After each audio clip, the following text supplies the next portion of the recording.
3। जय हिंद। एक ऋषि के पास एक व्यक्ति आता है और उनसे आग्रह करता है कि आप मुझे अपना शिष्य बना लीजिए। ऋषि उसकी इस विनती को स्वीकार कर लेते हैं और उसे शिक्षा देना शुरू करते हैं। शिक्षा खत्म होने के पश्चात वह व्यक्ति जब आश्रम छोड़ करके जाने लगता है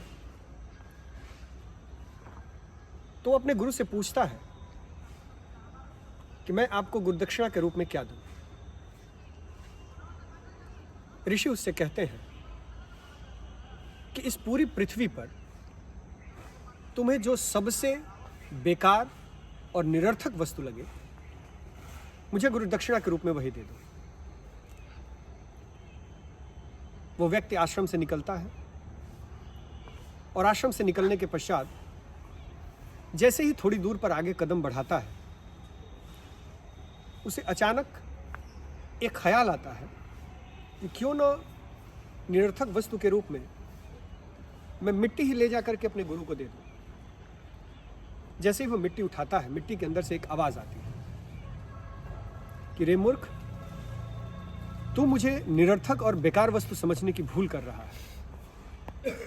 इस पृथ्वी पर जितने भी धन धान्य सुख वैभव तुम देख रहे हो उन सब के पीछे का कारण मैं स्वयं हूं। वो व्यक्ति लज्जित होता है, आगे बढ़ता है। जैसे ही आगे पहुंचता है उसे एक पत्थर दिखाई देता है। उसे लगता है कि मैं इस पत्थर को ले जाकर के अपने गुरु को दे देता हूं, शायद इस पूरी पृथ्वी पर इस पत्थर के समान निरर्थक वस्तु कोई दूसरी नहीं होगी। जैसे ही वो पत्थर को उठाता है पत्थर के अंदर से एक आवाज आती है कि हे मूर्ख, तुम्हारे ये भवन, तुम्हारी ये अट्टालिकाएं मेरी वजह से हैं। तुम मंदिरों में जिस देवी या देवता की पूजा करते हो उन देवी और देवताओं की मूर्तियां मुझ पत्थर से ही गढ़ी जाती हैं। वो व्यक्ति समझ जाता है कि इस पूरी पृथ्वी पर, इस पूरी सृष्टि में, इस पूरे ब्रह्मांड में कोई भी वस्तु निरर्थक नहीं है और अगर कुछ निरर्थक है तो वो है उसका खुद का अभिमान।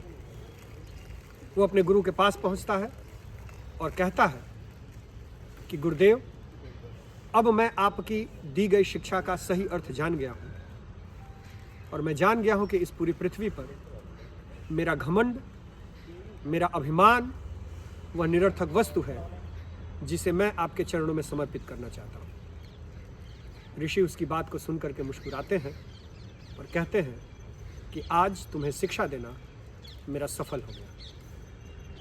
कुल मिलाकर के बस बात एक छोटी सी है कि अब हम अगर अपने अंदर के अभिमान को दूर करके और फिर हम किसी से मिलते हैं तो दुनिया हमें खुले दिल से स्वीकार करेगी। जय हिंद।